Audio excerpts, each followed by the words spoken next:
Nazism and the rise of Hitler chapter 3 है class 9th का। तो अभी तक हम लोगों ने फ्रांस में रेवोल्यूशन करा दिया, रशिया में रेवोल्यूशन करा दिया।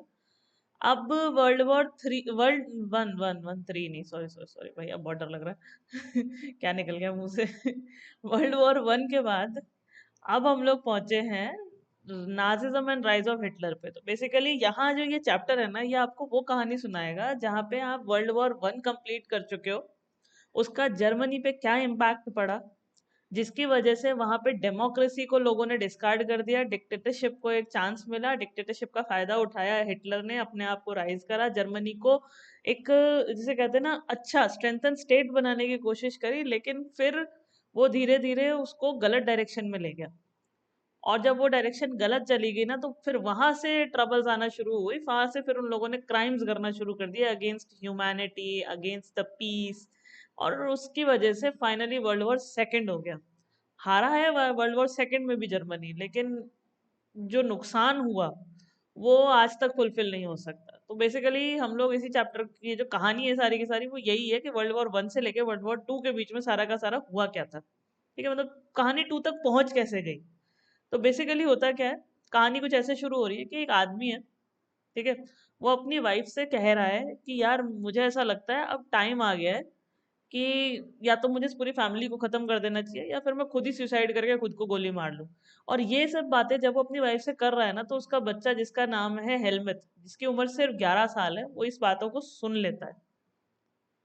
जब वो ये बातें सुन रहा है ना, तो वो थोड़ा सा घबराया हुआ है कि यार मेरे फादर इस तरीके की बात क्यों कर रहे हैं।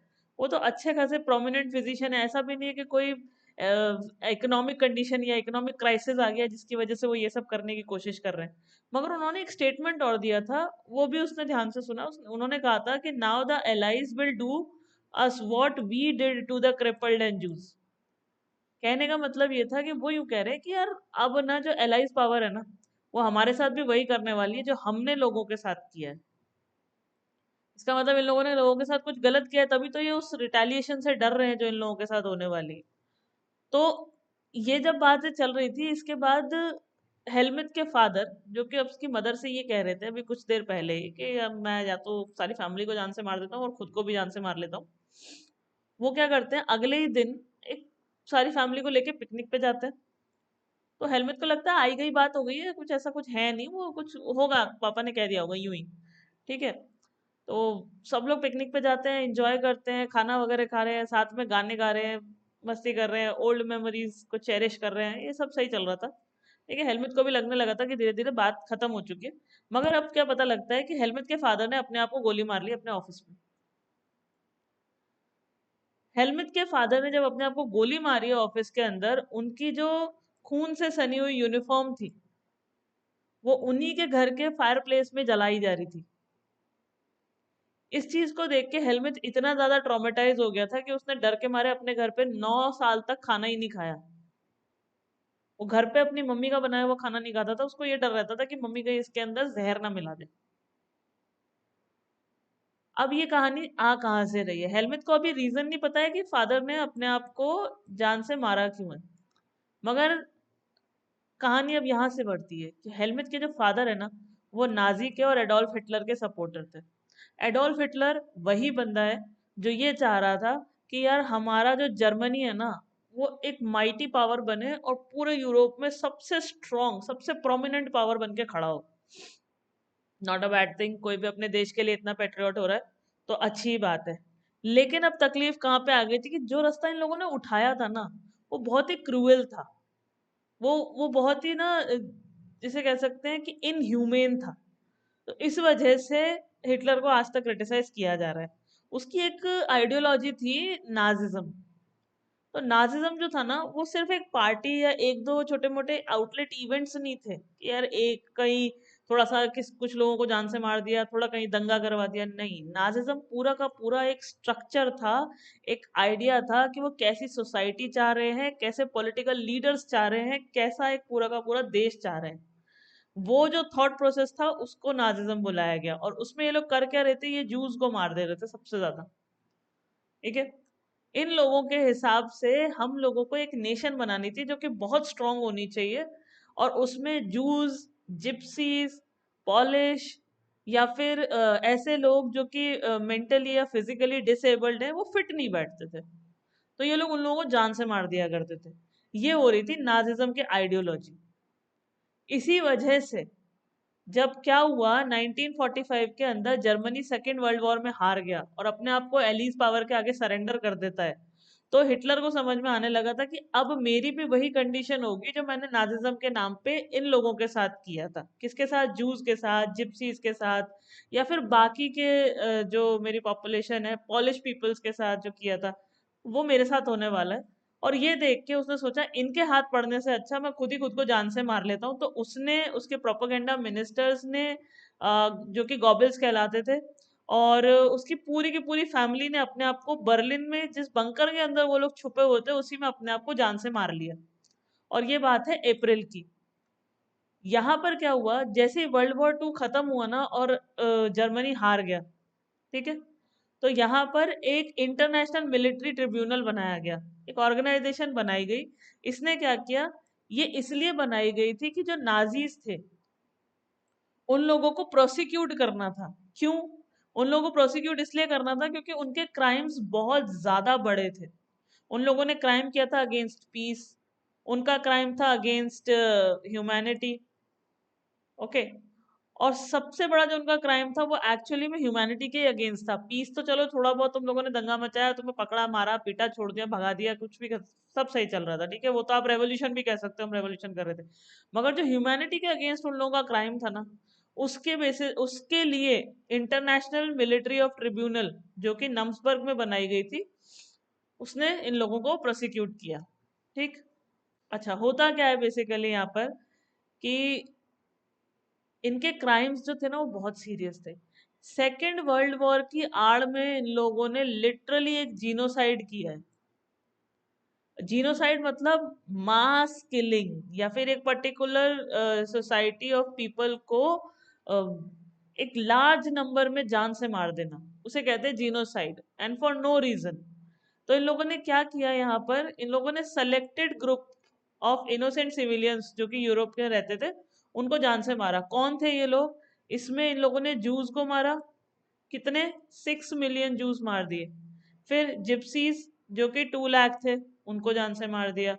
फिर 1 मिलियन पॉलिश लोगों को जान से मार दिया। और 70,000 तो जर्मन ही मार दिए, ये कह के कि यार आप लोग है ना मेंटली और फिजिकली डिसेबल्ड हो, तो हम आपको लिबरेट कर रहे हैं इस लाइफ से, ताकि आप अगली लाइफ में आओगे ना तो आप पूरे एकदम हेल्दी होके आओगे। ठीक है।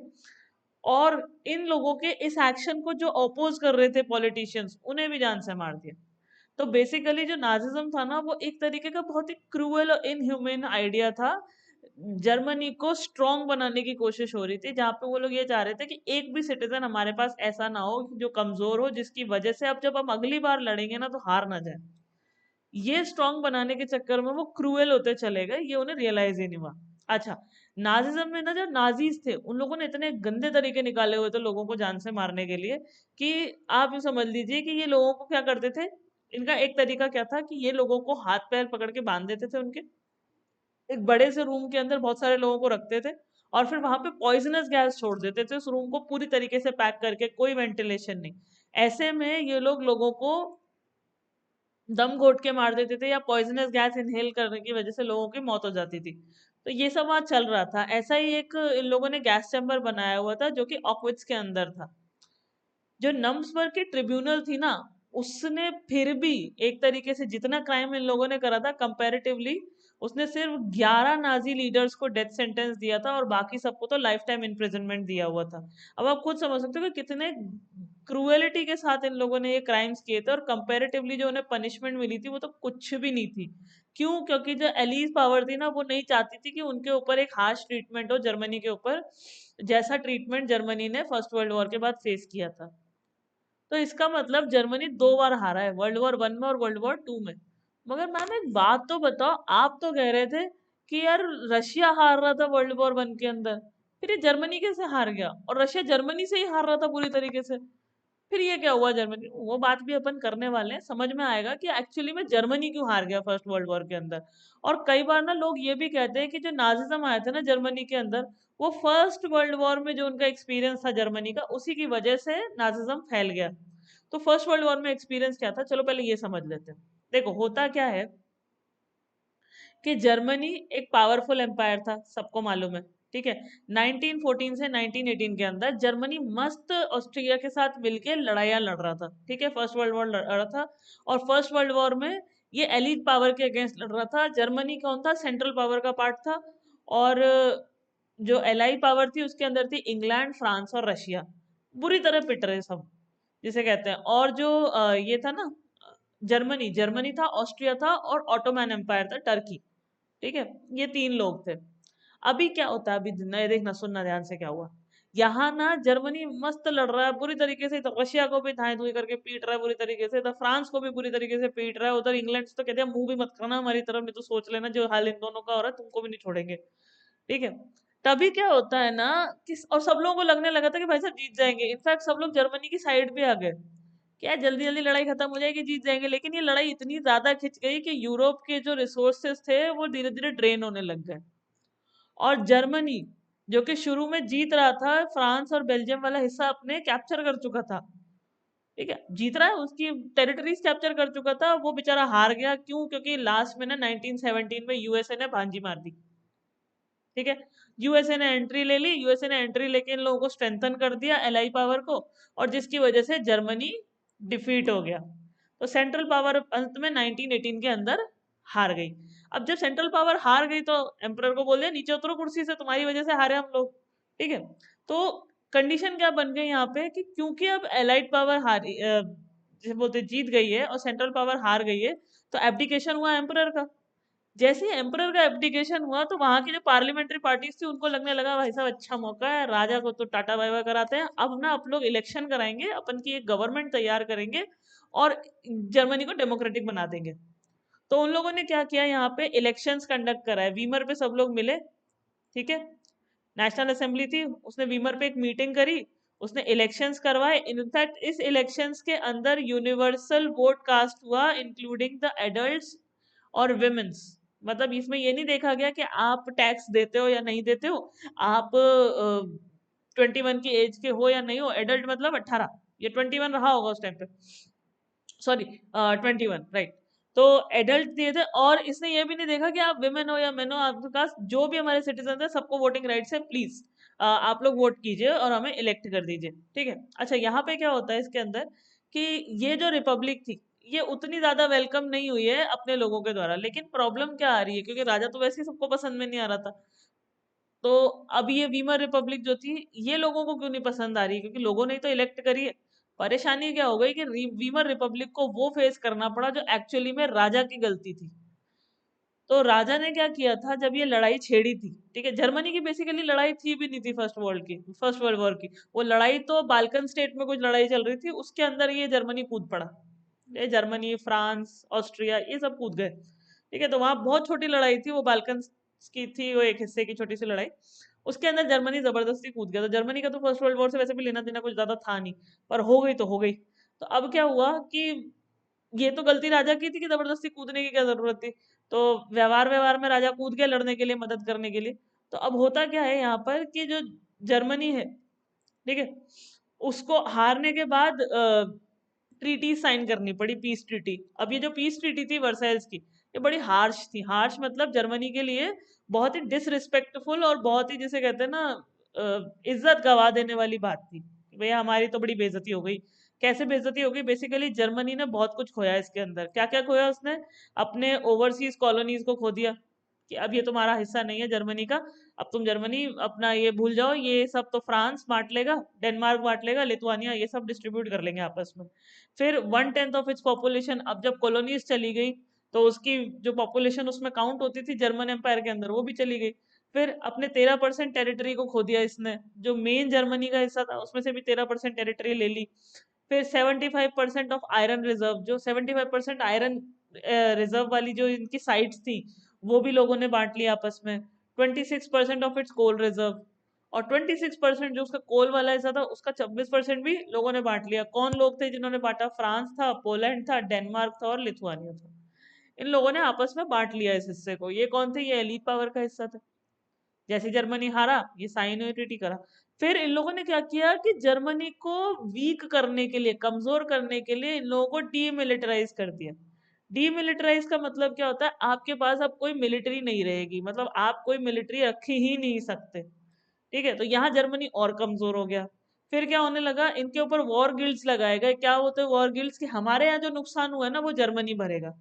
ठीक है, ये कह के इन लोगों ने 6 बिलियन का कंपनसेटिंग अमाउंट लगा दिया। अब जो एलाइड आर्मी थी उसने इनका रिसोर्स रिच एरिया राइनलैंड उसको भी ऑक्यूपाई कर लिया। तो 1920s की बात चल रही है, ठीक है। एक साल के अंदर जर्मनी पूरी तरीके से हालत उसकी खराब कर दी है। अब जर्मनी का जो वीमर रिपब्लिक है उसको इस चीज के लिए रिस्पॉन्सिबल माना गया। क्यों?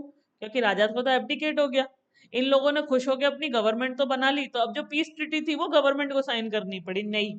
तो लोगों का ये कहना था कि यार ये जो वीमर रिपब्लिक है ना, इन लोगों को गवर्नमेंट बनाने की इतनी जल्दी थी कि शायद इन्हीं की वजह से हमारा जर्मनी हार गया है। तो पहला कारण तो ये था, लोग वीमर रिपब्लिक को पसंद नहीं कर रहे थे। दूसरा रीजन क्या था कि वीमर रिपब्लिक ने इन ट्रीटीज पे साइन कर दिया था और बिना किसी ऑब्जेक्शन के। कर भी नहीं सकते थे, हार गए थे आप। ठीक है, तो इस डिफीट के लिए वीमर रिपब्लिक को रिस्पॉन्सिबल माना गया। और साथ में क्या हुआ, डिसग्रेस के लिए भी इन लोगों को कहा गया कि तुम लोगों ने कोई ऑपोजिशन नहीं किया, चुपचाप सर झुका के सारी की सारी शर्तें मान ली, तो you are a disgrace to our country Germany. ठीक है। अच्छा, इसका इफेक्ट क्या निकल के आता है वॉर पे? देखो, हुआ क्या कि फिजियोलॉजिकली और फाइनेंशियली दोनों ही तरीके से आपका जो यूरोपियन कॉन्टिनेंट था उस पर ट्रबल्स आई। क्यों? क्योंकि वो यूरोप जो लोगों को कर्जा दिया करता था अब खुद कर्जे में डूबा हुआ था। इन फैक्ट जो वीमर रिपब्लिक थी, इन्फेंट वीमर रिपब्लिक क्यों बुला रहे हैं? क्योंकि अभी नई नई बनी थी बेचारी। उसने तो उन लोगों के पाप धोए हैं जो किए तो इसने थे ही नहीं, जो उल्टा पुराने एम्परर्स ने किए थे। अब उसका जो खामियाजा है वो कौन भुगत रहा है? वीमर रिपब्लिक भुगत रहा है। होता क्या है कि जो वीमर रिपब्लिक है वो उसका बर्डन कैरी कर रही है, किस चीज का? वॉर गिल्ड्स का। साथ में नेशनल ह्यूमिलिएशन तो फेस कर ही रही थी, और फाइनेंशियली भी वो लोग बहुत बुरी कंडीशन के अंदर थे। ठीक है, क्यों? क्योंकि उन लोगों के देखो ना तुम, उन लोगों के आयरन रिजर्व्स गए, उनके कोल रिजर्व्स गए, उनकी कॉलोनीज चली गई, उनकी पॉपुलेशन चली गई, उनका रिसोर्स रिच एरिया जो कि राइनलैंड था वो भी चला गया। तो इसकी वजह से सब लोग वीमर रिपब्लिक को बिल्कुल पसंद नहीं कर रहे थे। अच्छा, होता क्या है कि वीमर रिपब्लिक के जो सपोर्टर्स थे, जो कि सोशलिस्ट थे, कैथोलिक्स थे या डेमोक्रेट्स थे, इन लोगों को बड़े आराम से वो लोग टारगेट करते थे जो कि कंजर्वेटिव नेशनलिस्ट थे।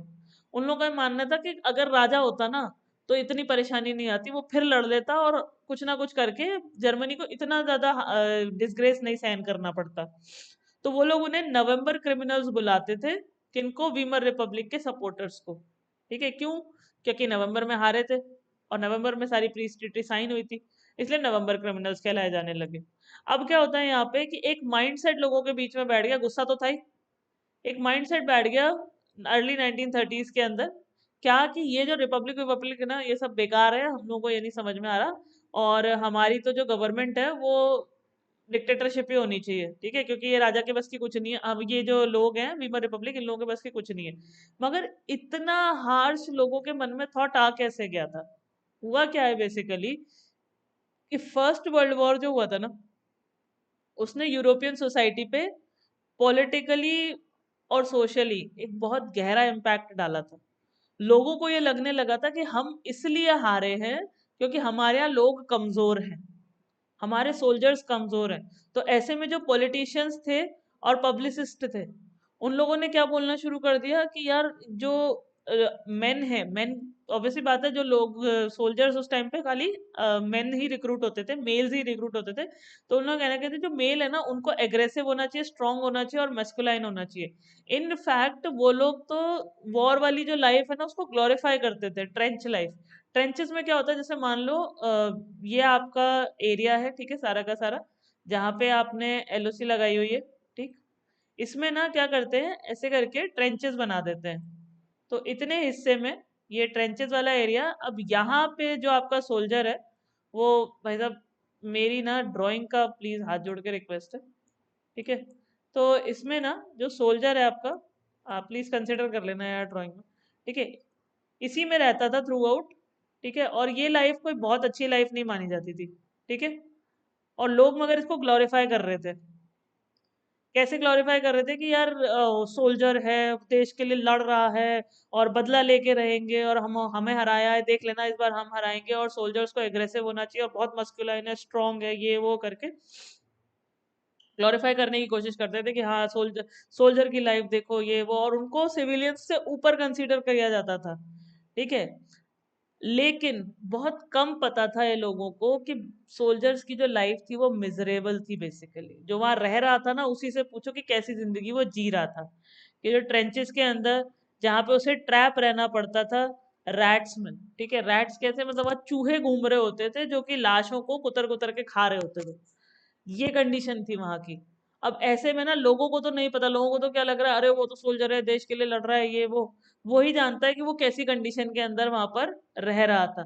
यहाँ तक कि पॉइजनस गैस, एनिमी शेलिंग, यानी कि बमबारी लोगों से फेस करना, और कई बार गैसेस छोड़ दिया करते थे, पॉइजनस गैस जो बम्स थे वो छोड़ा करते थे। उन सबको वो ही सहन करके चल रहा था, और अगर वो हार जाता था तो उसकी रैंक को डाउन कर दिया जाता था। तो ये सब वो फेस कर ही रहा था। अब ये तो था ना, ये सब एग्रेसिव प्रोपेगेंडा बनता चला गया और नेशनल ऑनर का क्वेश्चन बनता चला गया धीरे धीरे। इसीलिए लोग फिर भी एक बार को सोल्जर्स बन जाते थे, क्योंकि मन में तो यही चल रहा है ना अभी भी कि बदला लेना है।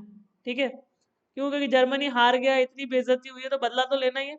इसलिए लोग सोल्जर्स बन जाते थे, और उनको फिर ये सब चीजें आसानी से दिखती नहीं थी, हालांकि ये सब हो रहा है, लेकिन लोग उसको लाइफ को ग्लोरीफाई करके चल रहे हैं।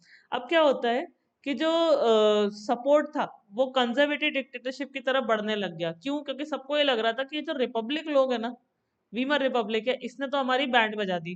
क्यों बैंड बजा दी, कि इसने तो सारी ट्रीटी पे साइन कर दिया बिना किसी ऑब्जेक्शन के, और जर्मनी को पूरी तरीके से कर्जे के अंदर डुबो लिया है। तो रिपब्लिक रिपब्लिक का कोई मतलब नहीं है, हम तो एक रेडिकल थॉट लेके चलेंगे कि अगली बार बदला लेंगे और बुरी तरह सबको पीटेंगे। और वो कौन सा थॉट था, वो कंजर्वेटिव डिक्टेटरशिप का थॉट था, कि मतलब ये रिपब्लिक से कुछ नहीं होने वाला, डेमोक्रेटिक गवर्नमेंट कोई काम नहीं कर पाएगी, ये तो सब हम लोगों को ही संभालना पड़ेगा। तो इस वजह से जो डेमोक्रेसी थी वो एक फ्रेजाइल आइडिया बन के रह गया लोगों के मन में, और एक तरीके से इनस्टेबल रहा वो। ठीक है, आप अभी आगे पढ़ोगे कि पूरी तरीके से इसको खत्म कर दिया था। अब जो पॉलिटिकल रेडिकलिज्म और इकोनॉमिक क्राइसिस थे, वो किस तरीके से आए थे जर्मनी के अंदर, तो बेसिकली होता क्या है यहाँ पे कि वीमर रिपब्लिक ने, ठीक है, उसने रेवोल्यूशनरी अपराइजिंग को देखना शुरू कर दिया। कैसी तरीके की अपराइजिंग थी, बेसिकली एक स्पार्सिस्ट लीग करके एक पार्टी बनी। ठीक है, जैसे बॉल्शेविक्स बनी थी ना वहां पे रशिया के अंदर, वैसे ही यहाँ पे स्पार्सिस्ट लीग करके बनी। वो बॉल्शेविक्स के आइडिया पे चल रही थी कि लड़ेंगे और बदला लेंगे और तख्ता पलट कर देंगे। तो अब तुम दोबारा से कनेक्ट करके देखो क्या हुआ रशियन रेवोल्यूशन में, क्या हो रहा था रशिया में, कि है ना एक क्या बोलते हैं, टेम्पररी गवर्नमेंट बनी थी बेसिकली। याद है कि एक टेम्पररी गवर्नमेंट बनी थी, और उस टेम्पररी गवर्नमेंट को हटाया गया और बोल्शेविक्स ने तख्ता पलट करके खुद को पावर में लाके खड़ा कर लिया। यहाँ पे भी यही हो रहा था कि जो वीमर रिपब्लिक है वो टेम्परेरीली बन गई है अभी वॉर के बाद में, और एक स्पार्सिस्ट लीग करके गवर्नमेंट आई है जो कि क्या कह रही है कि हम तो रेडिकल्स हैं, हमें तो चेंज तुरंत चाहिए, और बदला भी फिर तुरंत ही चाहिए। ठीक है, अब ऐसे में होता क्या है कि कई सिटीज में इन लोगों ने अपनी सोवियत्स बना ली। सोवियत याद है, काउंसिल किसने बनाई है, स्पार्सिस्ट लीग ने काउंसिल बनाई है। ये ट्रबल देख के, इस ट्रबल को देख के जो वीमर रिपब्लिक के सपोर्टर्स थे, यानी कि सोशलिस्ट, डेमोक्रेट्स और कैथोलिक्स, वो लोग वीमर में मिलते हैं आके, और डिसाइड करते हैं कि यार ये जो स्पार्सिस्ट है ना, ये लोग तो ट्रबल्स क्रिएट करने वाले हैं, इन लोगों को रोकना पड़ेगा। और वो एक हार्श स्टेप लेते भी हैं कि यार इन लोगों का जो अपराइजिंग है ना उसको क्रश डाउन करेंगे। कैसे क्रश डाउन करेंगे, फ्री कॉर्प्स करके एक मिलिट्री ऑर्गेनाइजेशन उन लोगों ने बनाई। फ्री कॉर्प्स में कौन था, क्योंकि डीमिलिटराइज हो चुका था जर्मनी, तो बेसिकली फ्री कॉर्प्स में वो लोग थे, वेटरन्स थे जो फर्स्ट वर्ल्ड वॉर में लड़े थे। उन लोगों को जमा किया गया और उनसे कहा गया कि एक मिलिट्री तैयार कीजिए, ताकि ये स्पार्सिस्ट की अपराइजिंग जो है ना, जो ये क्रिएट कर रहे हैं, ट्रबल करने की कोशिश कर रहे हैं, इसे सप्रेस किया जा सके, क्रश किया जा सके। तो जो स्पार्सिस्ट थे वो बाद में कम्युनिस्ट पार्टी बना लेते, और जर्मनी के अंदर कम्युनिस्ट और सोशलिस्ट एक तरीके से ऐसी कंडीशन आ गई थी कि इररिकॉयलेबल कंडीशन खड़ी हो गई कि ये लोग अब साथ मिलके काम नहीं कर सकते। ठीक है। तो जो सोशलिस्ट थे और कम्युनिस्ट थे, कम्युनिस्ट कौन थे? वही जो स्पार्सिस्ट थे, उन्होंने अपनी पार्टी का नाम बदल के कम्युनिस्ट कर लिया था। जैसे बोल्शेविक्स ने अपना नाम बदल के कम्युनिस्ट पार्टी रखा था, वैसे ही स्पार्सिस्ट ने अपनी पार्टी का नाम बदल के कम्युनिस्ट पार्टी ऑफ जर्मनी रख लिया था। मतलब पूरे तरीके से बोल्शेविक्स के आइडिया पे ही चल रहे हैं ये लोग। अब क्या हुआ है यहाँ पे कि जो सोशलिस्ट हैं और जो कम्युनिस्ट हैं, वो किसी भी कंडीशन में एक दूसरे के सामने आके खड़े हो गए और वो कह रहे हैं नहीं हम सही है, हम सही है। ऐसे में जो फायदा है वो हिटलर उठाता है। ये हमेशा होगा, जब दो लोग लड़ रहे होंगे ना, तो फायदा कौन उठाएगा? तीसरा बंदा। आप इसको ऐसे समझ लो, आपको याद है एक कहानी थी जिसके अंदर दो बंदर थे, वो लड़ रहे थे कि किसकी रोटी बड़ी है, किसकी रोटी कम है, किसकी ज्यादा है। तो एक बिल्ली आके बैठती है, वो कहती है लाओ तुम्हारी में से थोड़ी सी मैं खा लूं, तो तुम्हारी भी कम हो गई, और तुम्हारी में से मैं खा लूं तो तुम्हारी भी बराबर हो गई। तो वो ये कहानी है बेसिकली। तो आप ऐसा समझ सकते हो, ये होता भी है कि जब दो लोग लड़ रहे होते हैं तो तीसरा हमेशा आके उसका एडवांटेज लेके चला जाता है। ठीक है। तो यही एडवांटेज हिटलर को मिल गया था यहाँ पे। अच्छा, होता क्या है कि ये तो कंडीशन चल रही है पॉलिटिकल। इसके बाद क्या होता है, इकोनॉमिक ट्रबल्स कहाँ से आई है? तो ये वाला जो पोर्शन है वो इकोनॉमिक ट्रबल्स दिखाएगा। देखो, पॉलिटिकल रेडिकलाइजेशन अपने पीक पे थी, ठीक है, और इसकी वजह से इकोनॉमिक क्राइसिस आए। कैसे आए? कि जर्मनी ने ना अपने लोन्स को रीपे करने के लिए बहुत स्ट्रगल करी, इतनी ज्यादा स्ट्रगल चल रही थी जिसकी कोई हद नहीं। और वो जो रिपार्टीशन था ना, सॉरी रेपार्टीशन नहीं, reparations, sorry sorry sorry, reparations में क्या हो रहा था, वो उन्हें गोल्ड से पे करना पड़ रहा था। बेसिकली लोग क्या कह रहे थे, फ्रांस या जो भी लोगों ने गिल्ड्स लगाए हुए थे, या एलीट पावर जिसे कहा जा सकता है, उन लोगों ने गिल्ड्स लगाए थे। तो वॉर गिल्ड्स जो लगाए थे वो उनसे ये कह रहे थे कि तुम्हारी करेंसी नहीं चाहिए, तुम हमें गोल्ड में पे कर दो। ऐसे में क्या हो रहा था कि इनके जो गोल्ड रिजर्व्स हैं, अब भैया गोल्ड तो लिमिटेड ही होता है, ऐसे थोड़ी ना होता है कि भाई घर की खेती है कि चार गोल्ड के कॉइन डाले और फिर एक पेड़ निकल के आएगा, फिर उसमें से तोड़ तोड़ के देते जाओ। वो तो होने से रहा। तो गोल्ड के भी रिजर्व्स हुआ करते थे जो कि धीरे धीरे डिप्लीट होने लगे थे, इनफैक्ट स्केर्सिटी की सिचुएशन आ गई थी। तो अब जब बचा ही नहीं है, तो जर्मनी ने 1923 में कह दिया कि हम नहीं पे कर सकते, ये कोई बात नहीं होती, इतना गिल्ड कौन लगाता है। तो फ्रांस ने क्या किया, अच्छा जर्मनी पे नहीं करेगा, तो उसने क्या किया, इंडस्ट्रियल एरियाज जो थे, रूर वाला एरिया, रूर सिटी का इंडस्ट्रियल एरिया वो कैप्चर कर लिया। तो अब जर्मनी ने क्या किया, हम ये काम करते हैं यार, गोल्ड तो नहीं है, गोल्ड तो नहीं है, तो एक काम करो आप हमारी करेंसी ले लो। और इस रिटेलिएशन में कि हम करेंसी में पे कर देंगे, जर्मनी ने रेकलेसली करेंसी छापना शुरू कर दिया। अब जब जर्मनी ने रेकलेसली करेंसी छापना शुरू कर दिया, तो उसकी करेंसी की वैल्यू बुरी तरह गिर गई। करेंसी का नाम था मार्क, और मार्क बुरी तरह गिरता चला गया। यानी इस शुरुआत में ऐसा हुआ कि अप्रैल के अंदर एक यूएस डॉलर की कीमत 24,000 मार्क थी। इतनी बुरी हालत थी। आप इसको ऐसे समझिए, क्या होता है कि जब आपके पास कमोडिटी लिमिटेड है, ठीक है, मान लो एग्जांपल लेके चलते हैं, आप मिल्क खरीदने जा रहे हैं, ठीक है, आप मिल्क खरीदने जा रहे हैं और रेकलेसली सबने पैसा छाप दिया, सबके पास अब पैसा है। अब क्या कंडीशन आती है, ये इकोनॉमी का एक रूल है, ध्यान से समझना। देखो कि जब किसी चीज की प्रोडक्ट की स्केर्सिटी होती है और लोगों के सबकी परचेजिंग पावर बहुत ज्यादा होती, तो उस प्रोडक्ट की वैल्यू ऑटोमेटिकली बढ़ जाती है। ऐसे में हाइपर इन्फ्लेशन की कंडीशन आ जाती है कि जब अब पैसा सबके पास है मगर चीज लिमिटेड है, तो क्योंकि चीज लिमिटेड है तो उसी का प्राइस बढ़ा दिया जाएगा अंत में घूम फिर के। इनफैक्ट कंडीशन इतनी ज्यादा खराब थी, मार्क की जो वैल्यू थी वो इतनी गिर गई थी कि लोग बड़े बड़े बक्से लेकर जा रहे थे ब्रेड का एक लोफ खरीदने के लिए, छोटा सा। ठीक है। तो आप यहाँ पे कुछ वैल्यूज लिखी हुई है, इसमें देख सकते हो कि जुलाई आते आते 353,000 वैल्यू रह गई थी। एक यूएस डॉलर इतने मार्क के बराबर था। फिर अगस्त आया तो 4,621,000, ये कंडीशन आ गई थी किसकी? मार्क की वैल्यू।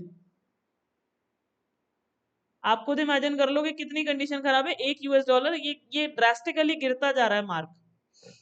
और एक पॉइंट तो यहां आ गया कि इट वाज 98,860,000, ये कंडीशन आ गई मार्क की, $1।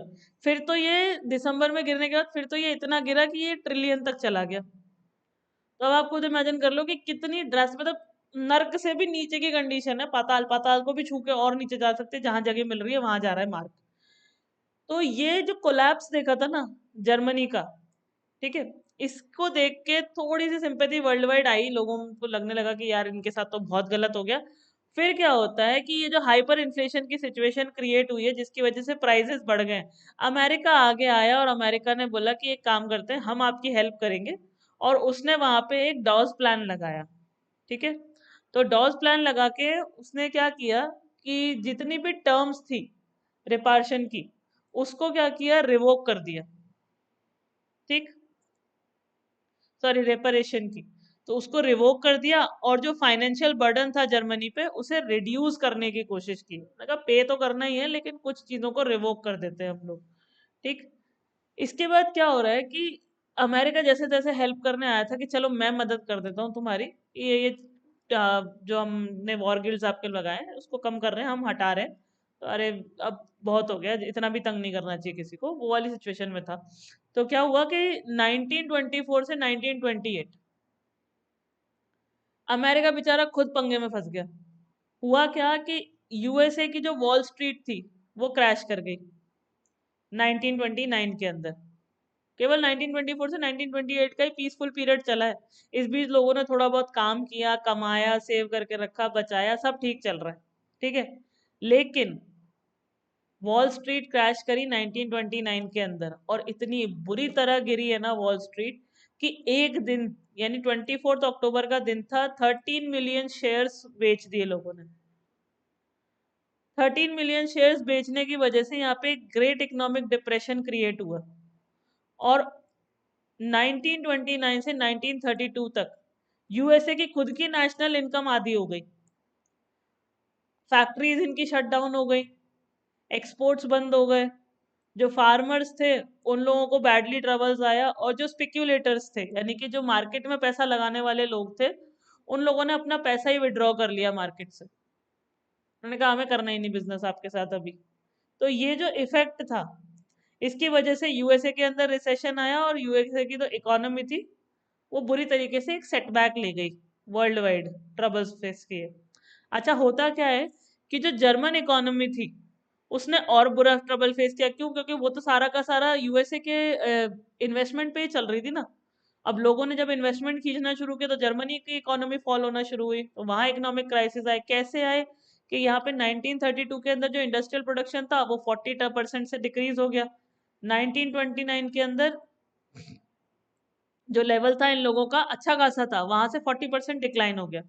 फिर क्या हुआ, जो वर्कर्स थे उन्होंने अपनी जॉब खो दी, जो काम कर रहे थे उनके वेजेस कम हो गए, जो अनएम्प्लॉयमेंट था वो बुरी तरीके से बढ़ गया। 6 मिलियन लोग खाली घूम रहे सड़कों पे, गले में तख्तियां लटका रखी हैं लोगों ने। ठीक है, जिनको प्लकार्ड्स बोला जाता है। ठीक है। ये गले में लगा रखा है लोगों ने, तख्तियां लटका रखी हैं, और क्या कह रहे हैं वहां पे कि कुछ भी काम करने को तैयार है, बस काम दे दो। अनएम्प्लॉयमेंट की कंडीशन इतनी ज्यादा खराब थी, लोग अब बैठ के पत्ते खेल रहे, ताश खेल रहे हैं वहां पे। ठीक है। स्ट्रीट और कॉर्नर्स पे जमा होके बस और बैठे हुए, और कुछ लोग जो सीरियस थे लाइफ के बारे में, वो लोकल एम्प्लॉयमेंट एक्सचेंज के पास घंटों लाइन में लगे खड़े हैं कि कुछ भी काम मिल जाए तो मुझे पहले मिल जाए, घर जाके पैसा देना है, लोगों को पालना है, घर को, फैमिली को भी चलाना है। ठीक है। अब जैसे जैसे जॉब्स डिसअपियर होना शुरू हो गई, तो कमाने के साधन खत्म हो रहे हैं, लेकिन भूख भी लगती है और जिंदगी भी पालनी है। तो ऐसे में लोगों ने क्या डिसाइड किया कि चलो, अब जिन लोगों के पास पैसा है ना, उनकी जेब काटेंगे। तो बेसिकली क्रिमिनल एक्टिविटीज के लोग अंदर इन्वॉल्व होते चले गए, और ये जो डिस्पेयर की कंडीशन थी ये बहुत कॉमन हो गई। सब जगह किसी के पास काम ही नहीं। तुम खुद सोचो ना, 6 मिलियन लोग मतलब क्या होता है, 60 लाख लोग बिना काम के घूम रहे हैं। तो ऐसे में क्राइम्स तो बढ़ेंगे। क्यों? क्योंकि अब उनकी नीड्स फुलफिल करने के लिए उनके पास जॉब नहीं है। जॉब नहीं है तो पैसा नहीं है, पैसा नहीं है तो वो परचेज नहीं कर सकते चीजों को। ऑलरेडी हाइपर इन्फ्लेशन की कंडीशन चल रही थी, उससे थोड़ा सा ही ईज आउट हुए थे जैसे तैसे। तो अब जिन लोगों ने थोड़ा बहुत सेविंग करके बचा के रखा हुआ था, उन लोगों से इन लोगों ने क्रिमिनल एक्टिविटीज करके लूटना शुरू कर दिया है। ये जो इकोनॉमिक क्राइसिस है, इसकी वजह से लोगों के मन में फियर और एंजाइटी डेवलप होने लगी। किन के मन में? जिनके पास पैसा था उनके मन में। जिनके नहीं था वो तो ये सोच रहे थे कि अब लूटना किसका है। लेकिन जिनके पैसा था उनको ज्यादा टेंशन होने लग गई थी। तो जो मिडिल क्लास थी, स्पेशली जो सैलरीड लोग थे और जो पेंशनर्स थे, उन लोगों को देखने लगा कि यार सेविंग्स खत्म होना शुरू हो गई है धीरे धीरे, और जो हमारी करेंसी है वो अपनी वैल्यू को गिराता ही जा रहा है, गिरती जा रही है, गिरती जा रही है। जो स्मॉल बिजनेसमैन थे और जो उनको लग रहा था हमारा तो बिजनेस पूरी तरीके से खत्म हो ही चुका है। तो ये तो थी स्मॉल बिजनेसमैन की कहानी। लेकिन एक एलीट क्लास अलग से थी, एक सेक्शन था सोसाइटी का, जिसको क्या लगने लगा था कि हमारा तो प्रो लेटराइनाइजेशन होने लगा है। लेटराइनाइजेशन में क्या होता है कि आपको फीलिंग आने लगती है कि आपका जो स्टेटस है ना वो धीरे धीरे डिक्लाइन होता जा रहा है। जैसे कुछ लोग होते हैं, उसमें क्या होता है, मान लो आज आप लोअर मिडिल क्लास में थे, आपने मेहनत करी, आप मिडिल क्लास के स्टेटस तक लेकर आए अपनी परचेसिंग पावर को। फिर आपकी परचेसिंग पावर इतनी बढ़ गई कि अब आप अपर मिडिल क्लास में आ रहे हो। फिर आपकी परचेसिंग पावर इतनी बढ़ गई कि अपर मिडिल क्लास से आप एलिट क्लास के अंदर काउंट हो रहे हो। लेकिन यहाँ पर प्रो लेटराइनाइजेशन की वजह से लोगों को ये लगने लगा था कि हम लोग तो धीरे धीरे जो एलिट क्लास में काउंट होते थे, जो बिजनेस क्लास में काउंट होते थे, वो अब धीरे धीरे गिरते जा रहे हैं और वर्किंग क्लास से भी बुरी हम लोगों की कंडीशन होने वाली है। तो ये जो था, इसकी वजह से लोगों को और डर लगने लगा था। कुछ ही ऑर्गेनाइजेशन के लोग थे जो अपने आप को थोड़ा बहुत इस कंडीशन के अंदर, हाइपर इन्फ्लेशन की सिचुएशन में मैनेज कर पा रहे थे। इनफैक्ट यहाँ पर कंडीशन इतनी खराब थी अनएम्प्लॉयमेंट के अंदर कि लोग बार्गेनिंग पावर खो चुके थे अपनी। मतलब मान लीजिए कि कोई किसी से कहे यार हम, मेरा जो ये काम है ना, ये तुम करके दे दो, मैं तुम्हें मान लीजिए 10 मार्क दूंगा। तो लोगों का कंडीशन इतनी खराब थी कि 10 ही दे दे भाई, कुछ तो दे, हमारा तो काम ही नहीं चल रहा है बिल्कुल भी। तो वो जो बार्गेनिंग वाली सिचुएशन थी ना, जहाँ पे आप अपने काम के लिए ये कह सकते थे कि नहीं ये काम मैं इतने में करूंगा, तो आपका कोई चॉइस ही नहीं था, वो पावर आप खो चुके थे। और जो बिग बिजनेसेस थे, वो तो पहले ही क्राइसिस के अंदर चल रहे थे। जो थे, लोगों ने एक शार्प फॉल देखा अपने एग्रीकल्चरल प्राइसेस के अंदर। जो घर में औरतें काम कर रही थी, उनको समझ में नहीं आ रहा था कि अब बच्चों को क्या खिलाएं, और सब तरफ एक गमगीन माहौल बना हुआ था।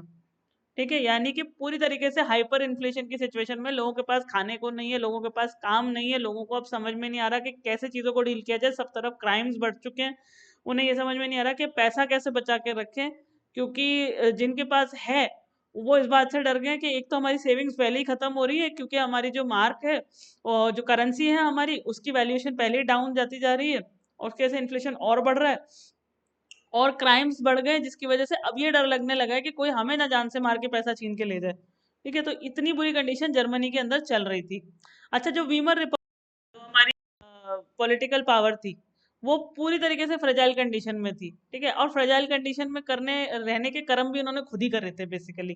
क्या किया इन लोगों ने, वीमर रिपब्लिक ने, ये एक तरीके से प्रोपोर्शनल गवर्नमेंट बनाने का काम कर रही है। ठीक है, अब प्रोपोर्शनल गवर्नमेंट मतलब, मान लो कि आपके पास ये 4 पार्टी हैं आपके स्टेट के अंदर। ठीक है, और आप इनमें से, ये लोग इलेक्शन लड़ते हैं गवर्नमेंट बनाने के लिए। एक ने बोला मेरे को 45% वोट मिले, दूसरी बोल रही है कि मुझे 15% वोट मिले, तीसरी कह रही है नहीं मेरे तो 20% वोट है, चौथी कह रही है हाँ तो 20% मेरे भी हैं। तो इन लोगों ने पता है क्या किया, इन्होंने कहा एक काम करो, तुम्हारी तरफ से 45 लीटर तुम दे दो, 15 लीटर तुम दे दो, 20 तुम दे दो, और 20 तुम दे दो। ये सब मिला के हम एक गवर्नमेंट बना देंगे, जिसके अंदर 45 लीटर यहाँ से होंगे, 15 यहाँ से होंगे, 20 यहाँ से होंगे, और 20 यहाँ से। अब तुम सोच के देखो कि डिफरेंट डिफरेंट आइडियोलॉजी के उठा के तुम एक गवर्नमेंट लीडर बना देते हो, जब एक कॉलिजन गवर्नमेंट बना देते हो, तो उसमें तो मारामारी होना तय है पहले ही। क्योंकि अगर ये मारामारी नहीं हो रही होती, ये सब साथ में मिलके बैठे होते, तो 4 अलग पार्टी बनती है क्यों? चारों की चारों अलग आइडियोलॉजी को फॉलो करती है। कोई कहती है कि मुझे सोशलिस्ट बनाना है अपने कंट्री को, कोई कह रहा है कि नहीं नहीं कंजर्वेटिज्म ज्यादा अच्छा है, कोई कह रहा है कि यार हम कम्युनिस्ट की तरह बिहेव करेंगे, रेडिकल चेंजेस लेकर आएंगे, रातों रात चीजें बदल देंगे। ठीक है, कि बस 8 बजे खड़े होंगे जाके टीवी के सामने और कहेंगे मित्रों आज से नोट बंद, टाइप की चीजें चलेंगी। ठीक है, तो ये सब होने लगा था। अच्छा, अनदर डिफीट यहाँ पे क्या देखने को मिला कि एक प्रॉब्लम और थी इसी वीमर रिपब्लिक के अंदर, एक आर्टिकल 48।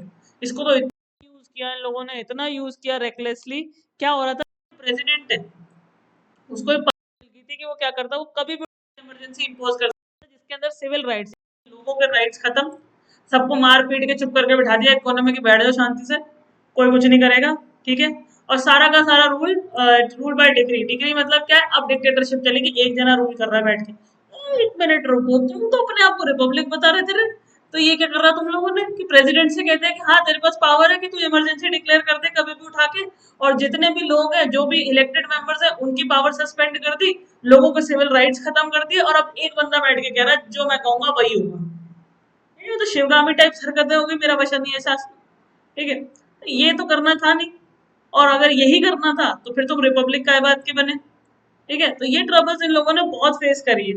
सबसे बेस्ट है इंडिया का सिस्टम। इंडिया में क्या है, अपने पास है 543 सीट्स, बढ़िया वाली 2 एंग्लो इंडियन की है। ठीक है, इसमें से क्या करना होता है, 272 लेके आओ, मेजोरिटी में गवर्नमेंट बनाओ, मजे करो, जाओ। ठीक है, नहीं ला पाते तब जाके कोलिजन की बात आती है यहाँ पर। ठीक है, अदरवाइज तो मैनेज करके चलता है अपन लोग और फर्स्ट क्लास चलती है। ठीक, तो बेस्ट है अपना। तो इन लोगों ने दो ट्रबल्स करी, किसने, वीमर रिपब्लिक ने, खुद ही अपने आप को तैयार कर लिया कि हम इस लायक नहीं है कि हम पावर में बैठे हैं। ठीक है, इनके कर्म ही खुद के ऐसे हैं। क्या ये प्रोपोर्शनल गवर्नमेंट बना रहे हैं कि तुम भी आ जाओ, तुम भी आ जाओ और तुम भी आ जाओ, तो अलग अलग आइडियोलॉजी के लोग जब गवर्नमेंट बनाएंगे तो वो गवर्नमेंट तो डेफिनेटली इनस्टेबल होने वाली है। क्योंकि एक गाड़ी को अगर चार लोग मिलकर चलाएंगे तो उस गाड़ी का एक्सीडेंट तो पक्का है। सबके हाथ में स्टेयरिंग है तो गाड़ी का एक्सीडेंट तो पक्का होगा। कोई कहेगा लेफ्ट जाना, कोई कहेगा राइट जाना, या तो गाड़ी चलेगी ही नहीं, और या फिर ऐसी चलेगी कि कोई और गाड़ी नहीं चलेगी। ठीक है, अच्छा दूसरी चीज इन लोगों ने क्या कर दी कि अब चारों स्टेयरिंग एक ही जना चला रहा है। यानी कि वही ना, प्रेसिडेंट रूल लगवा लिया ना, उसने कहा सबकी पावर खत्म, सारा का सारा पावर मेरे हाथ में, मैं चलूंगा, मैं जैसे बताऊंगा वैसे सबको करना है। सिविल राइट्स भी सस्पेंड कर दिए, लोगों के पास भी कोई राइट नहीं बचा। ये गवर्नमेंट अपने आप में केवल 239 डेज ही चली है। ठीक है, और उसमें भी इन लोगों ने जम के इस आर्टिकल 48 का इस्तेमाल किया है। बार बार इमरजेंसी लगानी पड़ी, बार बार इमरजेंसी लगानी पड़ी। और इसी वजह से लोगों को लगने लगा कि ये जो आइडिया है ना डेमोक्रेसी का, ये हमारे लिए नहीं बना, हम तो अपने वही करेंगे जिसे कहते हैं डिक्टेटरशिप। जैसे ही लोगों के मन में डिक्टेटरशिप के लिए बात फैलने लगी, हिटलर को यहाँ पे अपना इंटरेस्ट पूरा होता दिखाई दिया। उसने कहा यस यही तो है, यही तो मैं हूँ। तुम लोग मेरे को बुलाना चाह रहे हो लेकिन तुमको पता नहीं है कि तुम मुझे बुलाना चाह रहे हो, तो रुको मैं आता हूँ। तो अगले वाले पार्ट के अंदर हम लोग देखेंगे कि हिटलर कैसे अपने आप को इंट्रोड्यूस करता है जर्मनी के सामने, और उनको प्रोमिस करता है कि देखो ये वीमर रिपब्लिक है ना, इसने तुम लोगों के साथ प्रॉब्लम क्रिएट करवाई। क्या प्रॉब्लम क्रिएट करवाई, एक हार्श ट्रीटी साइन करी, पीस ट्रीटी, जिसकी वजह से तुम लोगों का राइनलैंड चला गया, तुम लोगों की कॉलोनियल जो टेरिटरीज थी वो चली गई, तुम्हारा 13% का पॉपुलेशन चला गया, तुम्हारा 75% का कोल रिजर्व, आयरन रिजर्व चला गया, तुम्हारा 26% का कोल रिजर्व चला गया, तुम्हारे वॉर गिल्ड्स को रीपे करने में तुम्हारे जो गोल्ड रिजर्व्स हैं वो डिप्लीट हो गए, तुम्हारी इकोनॉमी बुरी तरीके से खत्म हो गई, इतने नोट छापे कि तुम्हारे हाइपर इन्फ्लेशन हो गया। और ये जो वीमर रिपब्लिक है इसके अंदर तो प्रॉब्लम ही इतनी है कि जब ये गवर्नमेंट बनाने बैठती है तो क्या कर रही है कि प्रोपोर्शनल रिप्रेजेंटेशन कर रही है, मतलब हर पार्टी से किसी ना किसी को उठा लिया ताकि कोई बुरा ना माने। और ये बात याद रखना, जो सबको खुश करने की कोशिश करता है अंत में वो सबसे ज्यादा सर पकड़ कर हो रहा होता है। तो वही यहाँ वीमर रिपब्लिक के साथ भी हुआ, इसने सबको खुश करने की कोशिश की, सर पकड़ के रोने लग गया। दूसरा इनका जो आर्टिकल 48 था वो सबको नागवार गुजर रहा था। क्यों, क्योंकि वो इन्हीं के अगेंस्ट जा रहा था। ये कह रहे थे हम रिपब्लिक है, और फाइनली ये लोग कह रहे थे कि प्रेसिडेंट उठा के कभी भी सबको सस्पेंड कर सकता है रूल को, और अपना खुद का एक अकेले का रूल बना सकता है। ठीक है, खुद का एक रूल रह सकता है, मतलब मैं डिक्टेटरशिप ही हो गया एक तरीके से, सिंगल आदमी रूल कर रहा है सिंगल हैंडेडली। तो इसकी वजह से लोग ये कह रहे थे कि जब यही करवाना है, और ये हुआ भी 239 डेज की जो इनकी पॉलिटिकल करियर रहा इन लोगों का, उसके अंदर रेकलेसली इसको यूज किया है। और आर्टिकल 48 को बहुत बार इनको इम्पोज करना पड़ा है।